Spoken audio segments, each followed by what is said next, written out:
Journeying beyond the horizon, one in the light of faith and mission, hearts ablaze, forever grateful, consecrated to Christ, who urges us on.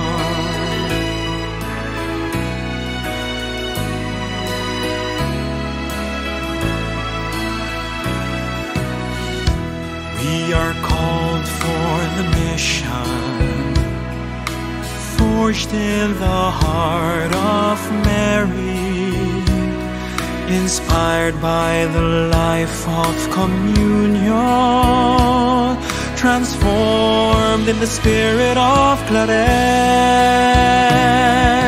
journeying beyond the horizon, one in the light of faith and mission, hearts ablaze, forever grateful, consecrated to Christ, who urges us on.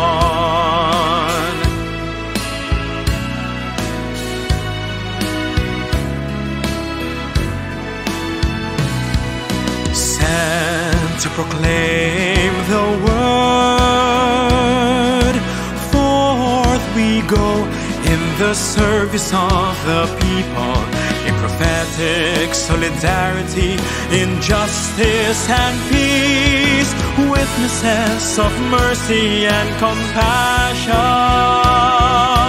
journeying beyond the horizon, one in the light of faith and mission, hearts ablaze, forever grateful, consecrated to Christ, who urges us on. Through the years of commitment to mission, sharing the gospel joy midst tribulations, that God may be known, loved, served, and adored by all,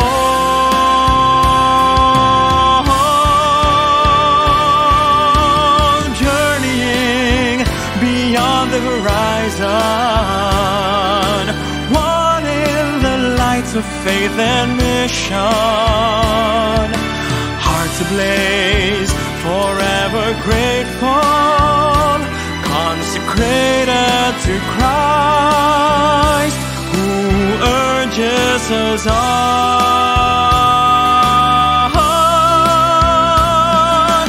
one in the light of faith and mission, hearts ablaze, forever grateful.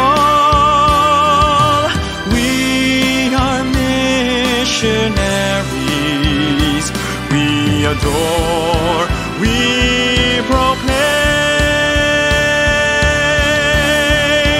we go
Kumusta po kayo mga kaibigan, mga kapatid?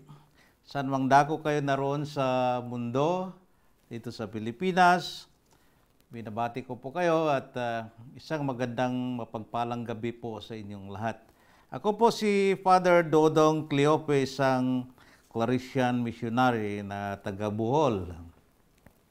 At tinatanggap ko po kayo, welcome ko po kayo dito ang ating programang Faith and Reason, pananampalataya at katwiran, na sa Latin ay Fides et Ratio. At umpisahan po natin ang ating programang ito sa pamamagitan ng ating panalangin. Ang ating pong panalangin ay kukunin natin sa isang panalangin na pagsisisi. Tamang-tama po naman dahil ngayon ay ang tawag ng panahon ngayon, tayo ay nasa Kwaresma at tayo tinatawag, inaanyayahan ng ating simbahan na pagsisihan natin ng ating mga kasalanan. At yan naman po ang sinasabi sa atin nung tayo ay pahiran ng abo nung Ash Wednesday, at ang buong panawagan ng buong panahon ng Kwaresma ay pagsisisi, pagbabagong buhay. Kaya ang panalangin ito ay akma-akma sa panahon ng Kwaresma, panalangin ng pagsisisi. Kung may mga Biblia po kayo, ay buksan niyo po ang inyong mga Biblia sa Salmo 51, Psalm 51. At atin pong dadasalin itong sabay-sabay. Sa ngalan ng Ama at ng Anak at ng Espiritu Santo. Amen. Kaawaan mo ako, O Diyos, ayon sa tapat mong pag-ibig. Ayon sa laki ng iyong habag, pawiin mo ang aking kasalanan. Hugasan mong lubos ang aking kasamaan, at sa aking kasalanan linisin ako. Inaamin ko ang aking mga pagkakamali. Ang kasalanan ko'y lagi sa harap ko. Laban sa iyo lamang ako nagkasala. Gumawa ako ng kasamaan sa paningin mo. Kaya dapat lamang ikaw ay magsalita, matuwid ka sa iyong paghatol. Tunay na ipinanganak akong lipos ng sala, makasalanan na sa sinapupunan pa lamang ng aking ina. Ngunit nais mo ng katotohanan sa kalooban, kaya turuan mo ako ng karunungan sa aking pusong lihim. Linisin mo ako ng isopo at ako'y magiging malinis. Hugasan mo ako at ako'y magiging simputi ng niebe. Puspusin mo ako ng tuwa at galak, nang magdiwang ang mga butong iyong dinurog. Ilayo ang mukha mo sa aking sala, at lahat ng kabuktutan ko ay pawiin. Ilikha mo ako ng dalisay na puso, O Diyos. Bigyan ako ng espiritong bago at matuwid. Huwag mo akong iwaksi sa iyong harapan, ni ilayo sa akin ang banal mong espiritu. Ibalik sa akin ang ligaya sa iyong kaligtasan, at patibayin sa akin ang diwang mabuti. Ituturo ko sa mga makasalanan ng iyong landas, at ang mga makasalanan ay sa iyo ibabalik. Iligtas mo ako sa salang pagpatay, O Diyos, ng aking kaligtasan, at awitin ng dila ko ang iyong katwiran. Panginoon, buksan ang mga labi ko, at ang bibig ko'y aawit ng papuri sa iyo, sapagkat hindi ka nalulugod sa hain. Magbigay man ako ng alay na susunugin, hindi mo ito kalulugdan. Alay ko sa iyo ay isang diwang nasiraan. Hatid mo, itatakwil, O Diyos, ang pusong wasak at nagsisisi. Paunlarin ang Sion sa iyong kabaitan. Itayo mo ang mga muog ng Jerusalem. Kaya't masisiyahan ka na sa mga hain ng matuwid, mga hain na susunugin at hain ng pagsamba. Sa ngayon, ialay nila ang toro sa iyong altar. Glory be to the Father, and to the Son, and to the Holy Spirit, as it was in the beginning, is now, and ever shall be, world without end. Amen. In the name of the Father, and of the Son, and of the Holy Spirit. Amen. Muli po, magandang gabi po sa inyong lahat mga kapatid. At binabati ko kayong lahat, tinatanggap ko kayo sa ating programang ito. Magkakasama po tayo sa susunod ng isang oras. Huwag niyo akong iwanan, walang iwanan po. At marami po tayong pag-uusapan ngayong gabing ito. At bago po tayo magpapatuloy, ay binabati ko ang aming kapatid na Claresiano na nagdiwang ng kanyang kaarawan noong March 8, si Father Dennis Tamayo. Siya po ang aming provincial econom. Belated happy birthday, Father Dennis. At ganoon din naman, hindi natin makakalimutan si Father Elias Ayuban Jr., ang aming provincial superior, na siyang nagdiwang ng ika-25 taon ng kanyang ordinasyon noong March 9. Belated happy anniversary, Father Elias. Ganon din naman ang lahat ng mga sumusubaybay natin sa Facebook ngayon. Binabati ko si Judith Caparas, good evening po. Si Mami Norma Kuching, Mami Norma, magandang gabi po sa inyo at ang lahat. Ang aking mga pamangkin at mga kapatid sa Bohol at dito sa Maynila, Ate Diony, si Kuya Lee, si Ate Ging nasa Bohol, si Ate Esther, si Janet at mga kapatid niya, mga iba ko pang pamangkin nasa Bohol kasama ng nasa abroad. Welcome po again to our program, Faith and Reason. Ito po ang pangalawang episode ng ating programa. Inumpisa natin ito nung nakaraang buwan at ngayon ipagpapatuloy natin. At para po ma-refresh tayo, ano bang nangyari nung unang episode? Ano bang tinalakay natin nung unang episode na ito? Yun po ang pagpapaliwanag ko sa mga layunin ng programang ito. Ang una pong layunin ay to share the faith. Bahagi po ang pananampalataya ng ating simbahan, pananampalataya na nakabase sa katwiran at nakabase naman sa nakasulat ng revelasyon ng Diyos, nakasulat sa Biblia. Kaya po makikita niyo po sa aking harapan na merong mga ilang sipi, ilang kopya ng mga Biblia na dala ko po ngayon para ito'y pagpapakita na ang Biblia natin, the Bible is the primary book of the church. Kung wala po ang simbahang Katoliko, ay wala din po tayong Biblia ngayon. Ang simbahan, ang ating inang simbahan, ang siyang responsable na nag-compile ng mga libro para maging mabuo itong Biblia nito mula sa lumang tipan hanggang sa bagong tipan. At ang simbahan, ang ating Santa Iglesia po mga kapatid, ang One Holy Catholic Apostolic Church na ating sinasampalatayan ng siyang nagsabi na ang aklat na ito ay kinasihan ng banal na Espiritu. Kaya ang nakasulat dito ay salita ng Diyos. At kung atin itong babasahin, pag-aaralan at isabuhay, unti-unti natin makikilala ang ating Panginoong Hesukristo na ito po ay nakapagbibigay sa atin ng kaligtasan. Lalahanin natin sinabi ni San Pedro sa Juan Kapitulo 6, versikulo 68, Lord, to whom shall we go? You have the words of eternal life. We have come to believe that you are the Holy One of God. Yan po sabi ni San Pedro, mga kapatid, na ang ating Panginoong Hesukristo, wala tayong ibang pupuntahan.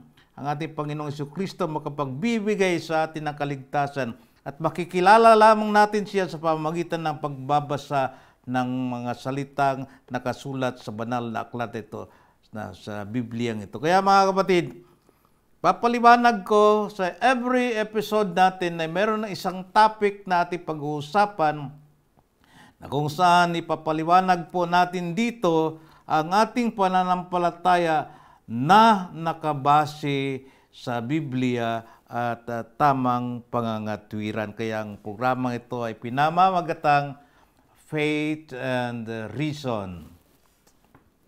Kaya ang pangalawang layunin po mga kapatid sa programang ito ay upang hikayatin, to invite our brothers and sisters for them to love Jesus more and more, to love the church that God founded, no? Para mahalin si Jesus, kailangan nating ipahayag palagi at maging makatotohanan tayo sa ating buhay na mahalin natin si Jesus. Hindi po ba yan naman ang utos ng Diyos sa atin na to love God with all our heart, with all our soul, with all our mind, with all our strength. Ito naman ang unang utos ng Diyos na to love our neighbor as we love ourselves. So, papakita natin, hikayatin natin ang ating mga kapatid na mahalin ng ating Panginoong Hesus. At ganoon din naman, kung mahal natin ating Panginoong Hesus, mga kapatid, ito po, ang ating Panginoong Hesus ay nagtatag ng kaisa-isang Santa Iglesia na siya nating kinasasakupan ngayon. We are sons and daughters or children of this church. Ang ating ina Santa Iglesia, na kung saan ito'y tinatag nating Panginoong Jesucristo na kung mananatili tayo dito hanggang sa wakas, ay tunay na dadalhin tayo sa simbahang ito, sa Santa Iglesia ito, sa kaligtasan, sa buhay na walang hanggan na kanyang ipinangako sa ating lahat.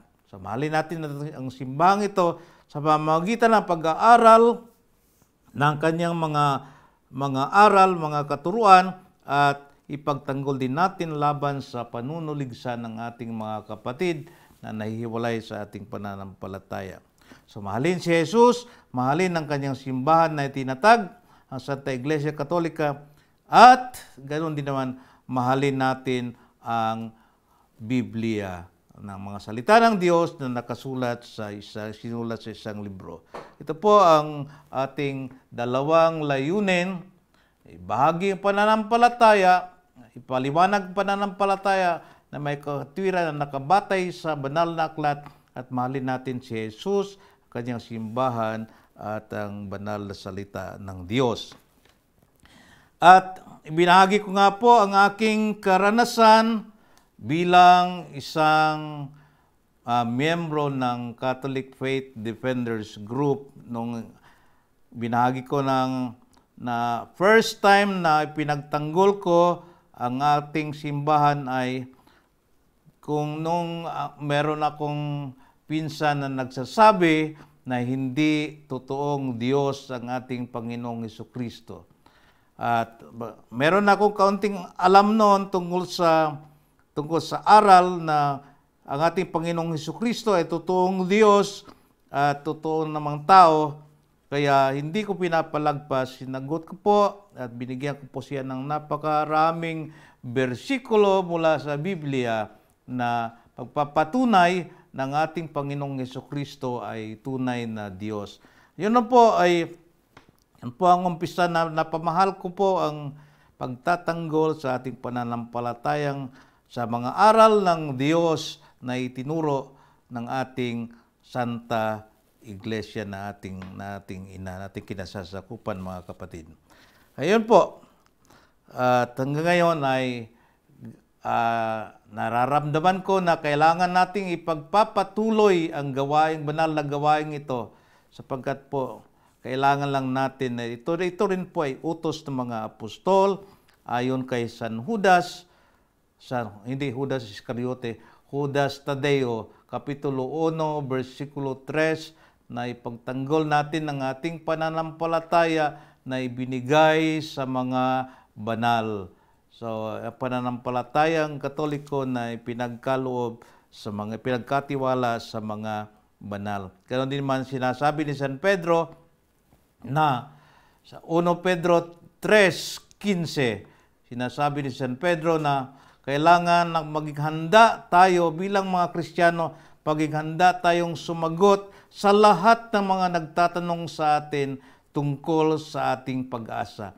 Ano naman ang pag-asang ito? Ang pag-asa natin, alam naman natin ang ating pag-asa ay ang ating Panginoong, ang ating kaligtasan na ibinibigay sa atin ng Panginoong Jesucristo.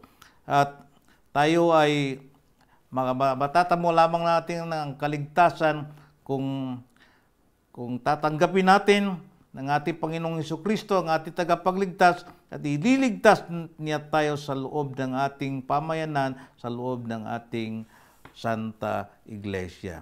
Kaya po mga kapatid, maging handa daw tayo, sabi ni Pedro, na sumagot sa lahat ng nagtatanong sa atin tungkol sa ating pag-asa. 1 Pedro Kapitulo 3, versikulo 15. Kaya po mga kapatid, ito po ang mga binahagi natin. Binahagi ko nga rin po ang unang aral na na-share natin nung nakaraan ay ang tungkol sa pagkaantanda ng krus. Yung palagi natin ginagamit, ginagawa bago at pagkatapos tayong manalangin o bahagi ng ating panalangin ay ang pag-aantanda ng krus na tinututulan naman din naman ito ng ating mga kapatid na sumakabilang bakod na hindi na sila nag-aantanda ng krus dahil daw meron na silang ibang turo na tinanggap. Pero sa atin, nananatili tayo ng krus ay siyang simbolo ng ating pagkakristyano at simbolo ng ating kaligtasan. Every time we make the sign of the cross, we proclaim, we express na tayo ay iniligtas ng ating Panginoong Jesucristo sa pamagitan ng pagkamatay niya sa krus at sa kanyang muling pagkabuhay. At every time we make the sign of the cross, we proclaim that our life comes from God. We proclaim the God who is the Father, the Son, and the Holy Spirit, at hindi tayo mabubuhay wala ang Diyos sa buhay natin. Sinasabi natin sa ngalan ng Ama at ng Anak at ng Espiritu Santo, pinapahayag natin ng Diyos natin pinaniniwalaan at na nagbibigay buhay sa atin at nagliligtas sa atin ay ang Ama, Anak at Espiritu Santo. At ito ang pinaniniwalaan natin na magliligtas sa atin sa lahat ng kapahamakan. Nagpapaalala sa atin na tayo iniligtas ng ating Panginoong Jesucristo sa pamamagitan ng kanyang pagkamatay at muling pagkakasakit, pagkamatay at muling pagkabuhay. Kaya po ang krus ay simbolo ng ating pagkakristyano. So yun po ang naganap nung nakaraang unang episode na ating tinatalakay. At ngayon naman po mga kapatid ay ating pag-uusapan. Ibabahagi ko po sa inyo ngayon ang ating topic ngayong gabing ito ay ang tungkol sa isang katotohanan na ating nakikita sa ating simbahan na siya namang tinutuligsa, tinututulan ng ating mga kapatid na nahihiwalay na hindi na Katoliko. Ito ay tungkol sa mga imahen at mga larawan at mga rebulto na nasa ating simbahan. Ang sabi po nila na ang ating mga larawan, ito ay paratang ng ating mga kapatid, na ang atin pong mga larawan, mga rebulto sa ating simbahan ay mga Diyos-Diyosan at atin daw po itong sinasamba. Atin lilinawin yan ngayon mga kapatid kung paano natin sasagutin? Siya sinasabi kong paratang sapagkat hindi po totoo na ang mga larawan natin na nasa ating simbahan ay Diyos-Diyosan. Hindi po totoo yan. Alam nyo, sa aking karanasan bilang tao, natuto ako ng katikismo sa pamagitan ng pagtingala sa kisame ng aming simbahan. Alam niyo, pag pumunta kayo sa Bohol, may mga lumang simbahan na doon naka-drawing mga kapatid ang tungkol sa ating pananampalataya. Kahit pumunta kayo sa Panglao, sa aming lugar sa Panglao, doon naka-drawing, ginuguhit po doon mga kapatid ang tungkol sa mga sakramento, tungkol sa ating Panginoong Diyos, at maraming mga larawan na nakikita. Kaya ang tanong, kung wala ang mga larawan na ito, hindi sana ako matututo at wala kang mapifeel na buhay pagpasok mo ng simbahan, hindi ka matuturuan. Ano ba ang sinasampalatayanan natin? At napakaganda na ginawan nito ng larawan, nakaguhit ito, dinodrawing ng ating mga artist. Ito'y paraan po mga kapatid, pagtuturo. It is a one way of evangelizing people. Hindi kaya ng ating mga katikista, kukunti lang ating mga katikista na magturo. Sa pamagitan ng mga larawan ay naituturo din nila ang ating pananampalataya. That's the first practical reason that I find why we have images in our church. Kaya po, babasahin ko po ngayon mga kapatid ang teksto na ginagamit ng ating mga kapatid na nahihiwalay sa ating pananampalatayang Katoliko. Alam mo, narinig ko ito kahit sa aking meron akong mga kamag-anak na hindi na naging Katoliko ngayon, ay parang it is awkward for them to talk to me. Kasi nga daw, marami na silang, yung pinaniniwalaan natin dati, ay akala nila ngayon, tinuturo kasi sa kanila na mali ang mga turo ng ating simbahan. Kaya yan po ang ating pag-uusapan ngayon. Ano ba ang teksto na kanilang pinagbabatayan na ipinaparatang nila sa atin na tayo daw mga Katoliko, ang ating mga larawan daw ay mga Diyos-Diyosan at atin na itong sinasamba. Ang pinagbabatayan po nila mga kapatid ay ang nakasulat sa libro ng Exodus, Kapitulo 20, versikulo 3 hanggang 5. Babasahin po natin. Exodus chapter 20, verse 3 to 5. Ito po ang ginagamit ng ating mga kapatid na hindi na Katoliko. Dating Katoliko, hindi na Katoliko ngayon. At ginagamit naman nila ito na paratang sa tayo daw mga Katoliko ay sumasamba sa mga Diyos-Diyos. Pakinggan po natin mga kapatid. Huwag kang magkakaroon ng ibang Diyos sa harap ko. Huwag kang gagawa ng inukit na Diyos-Diyosan o imahen ng anumang nasa langit, sa itaas o nasa lupa, sa ibaba, o nasa mga tubig sa ilalim ng lupa. Huwag kang yuyuko o maglilingkod sa kanila, sapagkat akong Diyos, si Yahweh iyong Diyos, ay silosong Diyos, at pinarurusahan ko sa mga anak hanggang sa 3 at 4, mga salinlahi dahil sa kasalanan ng kanilang mga magulang na naghihimagsik sa akin. Okay po. Ito po mga kapatid, no? Nabanggit ito, huwag kang magkaroon ng ibang Diyos sa harap ko. Huwag kang gagawa ng inukit na Diyos-Diyosan o imahen ng anumang mga nilalang. Kaya po, atin pong pag-aaralan ang tekstong ito.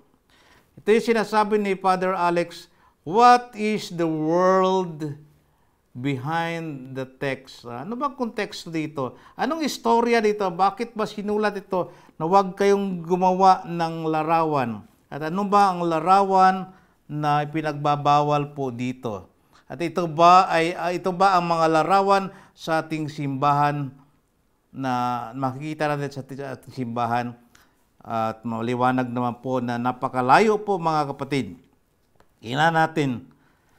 Alam niyo po, ang konteksto po dito ay ang pagbabawal na paggawa ng larawan. Ang pinagbabawal po dito ay ang paggawa ng larawan ng mga Diyos-Diyusan. Sino po ba ang Diyos-Diyusan? Alam niyo po, ito yung mundo sa likod ng teksto.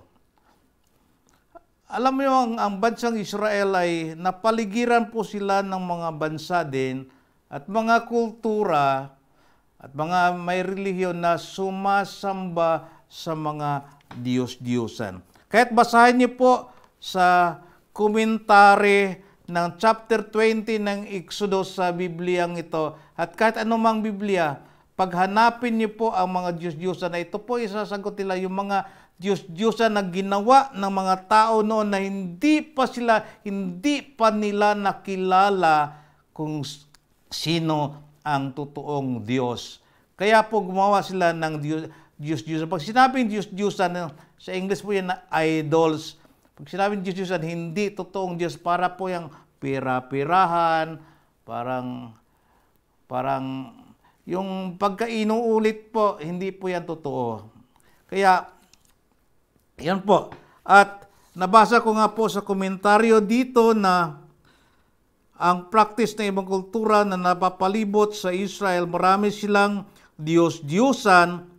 Meron po silang Diyos. Kung wala silang ulan, meron silang Diyos-Diyusan na tinatawagan para bigyan sila ng ulan. Meron silang Diyos-Diyusan para sa kanilang ani. God of the harvest, meron silang Diyos-Diyusan para sa mga walang anak. Kaya po dito po, sa kanilang mga pangangailangan, meron silang Diyos-Diyusan na nilikha at ginawan po nila ito ng mga ribulto. Ito po ang pinagbabawal ni Yahweh ng Diyos. Pinagbabawal sa kanyang bayang pinili na meron silang kikilalanin na ibang Diyos sapagkat gusto ni Yahweh na siya ang kikilalanin ng kanyang bayan sapagkat siya ang nagligtas sa kanila mula sa kanilang pagkaalipin sa Ehipto. Dapat kilalanin ito ng kanyang bayan. Siya ang Yahweh, siya ang Diyos na tagapagligtas at huwag silang gumawa ng ibang mga Diyos-Diyusan. Kaya po mga kapatid, mapapansin po natin dahil mababasa dito na iniutos ng Diyos na huwag gumawa ng larawan, ang ipinagbawal po mga kapatid na huwag paggawa ng larawan ay larawan ng Diyos-Diyusan. Una, napatunayan na natin po yan. Pangalawa po, ang utos pong ito ay hindi po absolute. Hindi po absolute commandment ito. Ibig sabihin po, hindi po ito panghabang panahon. Meron pong konteksto tayong pinagbabatayan sa utos na ito. Na sinasabi natin, hindi ito absolute commandment. Hindi sa lahat ng panahon nagkakaroon ng epekto ang pag-uutos na ito. Makikita natin ng Diyos mismo mga kapatid. Meron tayong mababasa sa Biblia na ang Diyos mismo ay nag-utos na gumawa ng larawan. Meron pag-uutos na pagbabawal at meron ng pag-uutos na gumawa ka ng larawan. Paano natin ito pagkakasunduin na itong tila magkasalungat na pahayag? Ang Diyos ba ay sumusuway sa kanyang sariling utos? Hindi yan ginagawa ng Diyos. Ang Diyos mismo ay pag nag-utos siya, hindi niya pwedeng suwayin ang kanyang sariling utos. Kaya nga po pinag-aaralan natin mga kapatid at meron tayong paliwanag ano ang konteksto dito nga na ang pinagbabawal ang paggawa ng larawan ng Diyos-Diyosan na kanilang kinikilala. Kaya mga kapatid, saan ba natin mababasa na ang Diyos mismo ay nag-utos din na gumawa ng larawan? Tataas lang po tayo. Kung Exodo 20 po ang ating pinag-uusapan dito, tataas po tayo, Exodo Kapitulo 25, versikulo 18. Atin pong basahin mga kapatid. Exodo 25:18. Ito po ay ang pag-utos ni Yahweh na gumawa ng larawan ng kerubin. Ito po mababasa natin mga kapatid. Gumawa ka rin ng 2 kerubin na pinanday na ginto para sa magkabilang gilid ng lugar ng pagpapatawad. Gumawa ka ng dalawang larawan ng kerubin. Ang kerubin po ay larawan po na anghel, kang isang nilalang na mayroong pakpak, larawan ng anghel. Ilalagay daw po ito sa magkabilang dulo ng kaban ng tipan na ito po ay patitignan ng mga tao, palatandaan po ito ng presensya ng Diyos.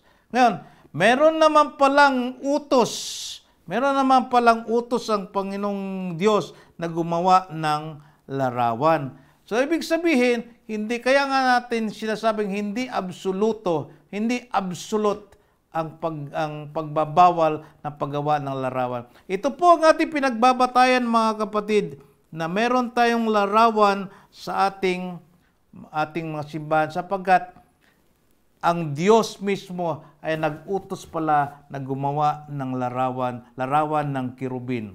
Ano ba ang mga larawan na nandidiyan sa ating simbahan? Larawan po ng ating Panginoong Jesucristo, larawan ng ating mahal na Birhen Maria, larawan po ng mga santo na nandidiyan sa ating simbahan. Ito po yung pagpapaalala sa atin ng ating simbahan po. Isa sa mga tanda ng ating simbahan ay holy. Kung holy, dapat mayroong mayroong mga santo, pagpapaalala sa lahat ng mga nasasakupan. Kung nakikita nila na may mga santo na sa altar, ito po ay isang hamon sa lahat ng Kristiyano na isang araw tayo ay mapapabilang din sa lahat sa mga santo na kinikilala ng ating simbahan. Ito po ay nagbibigay inspirasyon sa mga tao na nakikita ang mga larawang ito na pag-aralan ang buhay ng ating Panginoong Jesucristo, ang buhay ng mahal na Birhen Maria, ang buhay ng mga santo na nandiyan sa ating simbahan. At hindi po ito pinagbabawal. Sapagkat alam niyo po ba ang kerubin ay anghel. At ang mga santo mga kapatid, ay ayon sa Biblia ay katumbas na rin sila ng mga anghel. Kasi dahil ang mga santo ay nasa walang hanggan na sila. At sabi ni Jesus, sa muling pagkabuhay, sila ay hindi na mag-aasawa, sila ay magiging kagaya na ng mga anghel. Mateo Kapitulo 22, versikulo 30. Yan po ang sinasabi na sila ay magiging kagaya na ng mga anghel. Kaya ang larawan ng mga santo ay parang larawan na rin ng mga kerubin, mga anghel na nandiyan sa ating simbahan mga kapatid. Kaya makikita natin dito, meron pa bang mababasa sa banal na aklat na nag-utos pa ang Diyos na gumawa pa ng larawan? Meron pa po. Maliban sa kerubin, siya po ay nag-utos din kay Moises na gumawa ng larawan ng isang ahas na tumbaga. Alam niyo, yung mga naglalakbay sa disyerto ay kinagat sila ng mga ahas at merong mga namamatay. nag-complain ng mga tao kay Moises. Si Moises naman ay dumulog sa Diyos at ang sabi ng Diyos, ganito ang gawin mo. Mababasa natin, Numeros, mga bilang, Kapitulo 21, versikulo 8. Ito po nakalagay mga kapatid. Sabi ng Diyos, at sinabi sa kanya ni Yahweh, gumawa ka ng isang ahas na apuy-apuyan at ilagay sa isang poste at mabubuhay ang sinumang natuklaw ng ahas na tumingin nito. Papansin niyo pa mga kapatid na pagka ang ahas na ito pinagawa ng Diyos kay Moises ay sagisag ng kagalingan. Sabi nga, sino mang natuklaw daw ng ahas at tumingin sa ahas na pinagawa ng Diyos kay Moises ay gagaling. Pag bumisita po kayo sa isang clinic mga kapatid o hospital, ito yung naging simbolo ng kagalingan ng mga doktor na merong isang tikin, isang pole at merong ahas na nakapulupot doon. Ito po ay nagagaling sa Book of Numbers chapter 21 verse 8. Inutos ng Diyos na paggawa ng larawan ng ahas. Simbolo ng kagalingan, simbolo ng kaligtasan. Inulit ito ng ating Panginoong Hesukristo mga kapatid sa Ebanghelyo ni San Juan, Kapitulo 3, versikulo 14. Kung paano itinaas ni Moises ang ahas sa ilang, ganon din naman itataas ang anak ng tao. Sino mang mananampalataya sa anak ng tao ay pagkaroon ng buhay na walang hanggan. Nagpapaalala na naligtas sila sa pamamagitan lamang ng ahas na pinagawa ng Diyos kay Moses doon sa ilang, naligtas sila. Ganon din ang lahat ng tumingin at tumanggap, maniwala sa anak ng tao na itataas sa krus ay magkaroon ng kaligtasan. Ito po mga kapatid, ang Diyos pala ay nag-utos din na gumawa ng larawan. Kaya, ito po ang pinagbabatayan natin. Kaya, summarize ko mga kapatid ang ating pinag-usapan ngayong gabing ito. Unang tanong, bawal ba gumawa ng larawan? Ang sagot po, hindi lahat ng larawan pinagbabawal.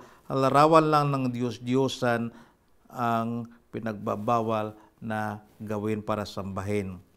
Yun ang pinagbabawal. Tanong, sinasamba ba natin ang mga larawan o ribulto? Sinasamba ba natin ang mga larawan o ribulto? Ang sagot ay hindi po. Alam niyo po, nung ako ay nag-aaral sa teolohiya, pagkatapos ko po ng pag-aaral, nung nagka-graduate na kami, nakita ko ang aking mga notes, mga handouts, umabot po ng 2 sako. 2 sako po. At hindi ako pagkapaniwala na nabasa ko yung lahat. Opo, nabasa ko yung lahat. At wala ni isa sa mga handouts namin, wala ni isa na nagsasabi doon. Sa lahat ng mga libro na nabasa namin, wala ni isang libro o dokumento na simbahan na nagsasabi na nag-uutos na sambahin yung mga larawan. Ito po ay nananatili tayo na sumunod sa sinabi ng ating Panginoong Hesukristo nung siya tinukso sa disyerto, tinukso ni Satanas, na sinabihan niya si Satanas na ang Diyos lamang ang sasambahin natin. Ang isang Diyos lamang ang sasambahin natin. Kaya, ang sinasamba ng Katoliko mga kapatid ay hindi mga larawan. Ang sinasamba ng ating simbahan ay ang Diyos na mapagmahal at lumikha at nagligtas sa atin. Ito po ang turo ng ating simbahan. Ngayon, may utos ba ang Diyos na gumawa ng larawang inanyuan? Meron po. Nabasa natin kanina. Exodo 25:18, Numeros 21:8, na inulit naman ng ating Panginoong Jesucristo sa Juan 3:14. Sunod na tanong, Diyos-Diyosan ba ang larawan ang mga larawan sa simbahan? Hindi po. Dahil po, ano ba ang ibig sabihin ng Diyos-Diyosan? Ang ibig sabihin po ng Diyos-Diyosan ay idols. At ayon kay San Pablo, unang sulat ni San Pablo sa mga taga-Korinto, Kapitulo 8, versikulo 4, ang mga Diyos-Diyosan, sabi ni Pablo, ay nagre-represent ng mga bagay na hindi umiiral. They represent of the things that do not exist. Ngayon, ang tanong po mga kapatid, mababasa po yan sa 1 Corinthians chapter 8, verse 4. Ang tanong po, ang mga larawan ba sa ating simbahan ay hindi nag-exist? Nag-exist po sila. Larawan ng ating Panginoong Jesucristo, larawan ng ating mahal na ina, larawan ng mga santo.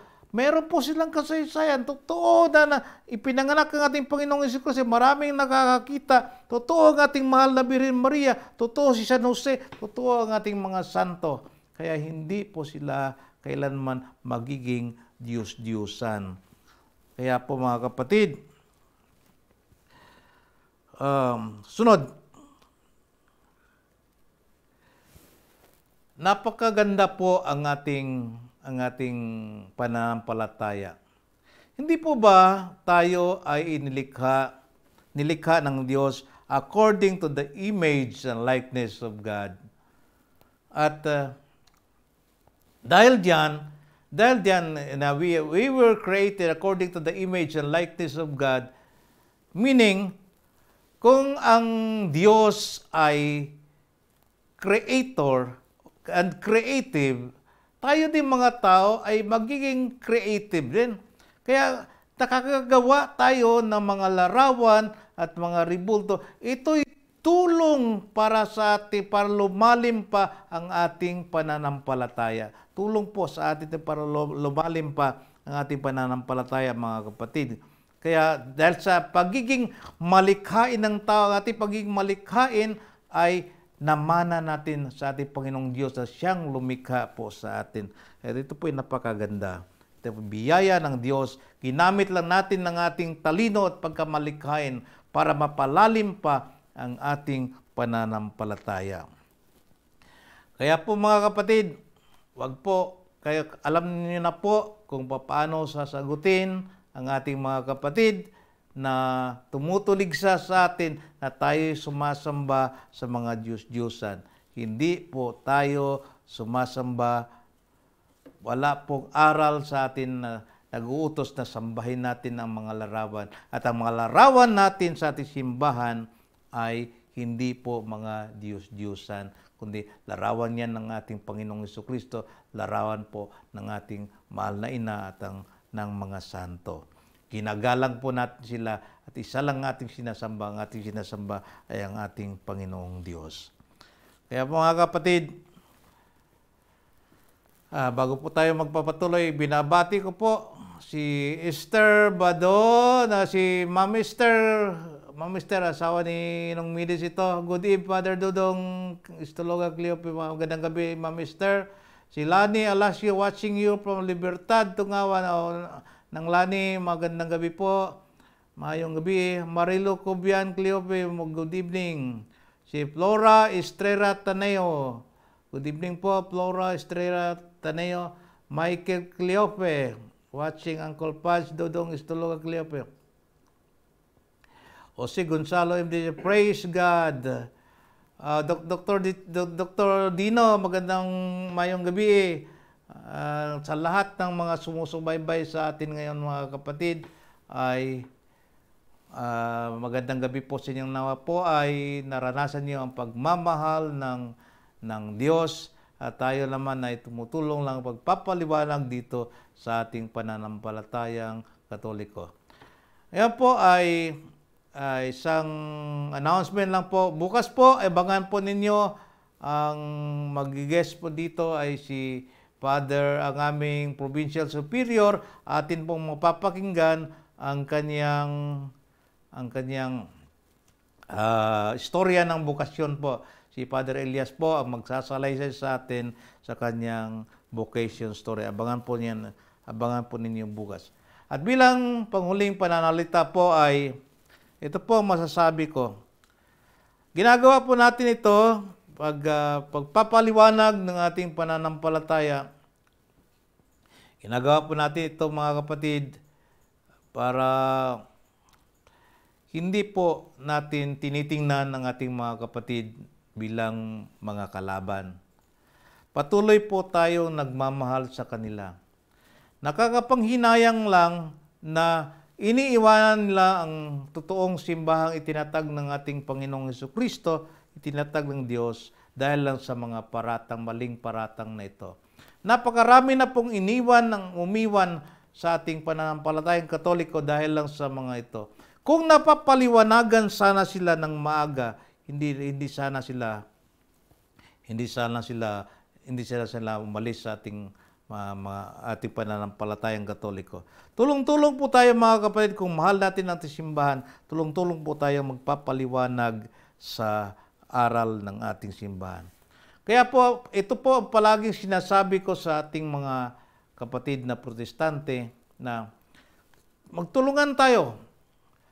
Ipagdadasal ko kayo na magiging mabuti kayong sakop ng simbahan na inyong kinaaniban ngayon. I will pray that we will become good and faithful, born again or member of a certain church that you belong now. Please do pray for me na ako rin po ay magiging tapat na pare. Ito po ang ating pag-uusap. Meron man tayong salungatan sa mga aral, ako po ay sumasagot lamang sa mga tuligsa at ng ating pananampalataya. Pero ang mahalaga ay tayo mga magkakapatid naman sa isang Diyos na ating pinaniniwalaan. So, tulong-tulong na tayo, pagdasal natin ang isa't isa. Bilang pagwakas po ay ako po ay nagpapasalamat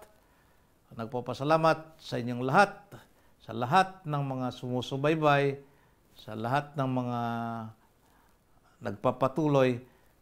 Sinasabi ko lang sa ating mga kapatid na mga Katoliko, mga anak ng simbahan, sabi ng ating Panginoong Hesukristo, those who persevere to the end will be saved. Manatili tayo sa simbahang ito mga kapatid, at nandito po sa ating simbahan ang kaligtasan na ating inaasahan. Amen. At wakasan po ito sa pamamagitan ng isang panalangin. Sa ngalan ng Ama, ng Anak, ng Espiritu Santo. Amen. Maraming salamat, Panginoong Diyos, sa iyong pagsubaybay sa amin, pagbibigay sa akin ng lakas at karunungan upang magbahagi ng iyong mga salita, aral na pinasampalatayan ng ating inang simbahan. Panginoon, ay patuloy niyo pong palakasin ang lahat ng nangangaral ng salita ng Diyos, ang lahat ng nagsisikap din na isabuhay ang turo ng ating simbahan. At patuloy niyo pong subaybayan ang programang ito at ang studyong ito, na nawa po ay marami pang mga tao na maliliwanagan sa pamagitan ng aming mga programa dito sa studyong ito sa Be a Claretian Missionary. Nawa po ay marami pa rin mga tao na mapagbigay, na matutulong sa amin pag kami magpapatuloy ng aming mga gawaing paglilingkod at pagpapahayag ng mabuting balita. Inihiling po namin ito sa pamamagitan ni Kristo na aming Panginoon. Amen. Sa ngalan ng Ama, ng Anak, ng Espiritu Santo. Amen. Maraming salamat po.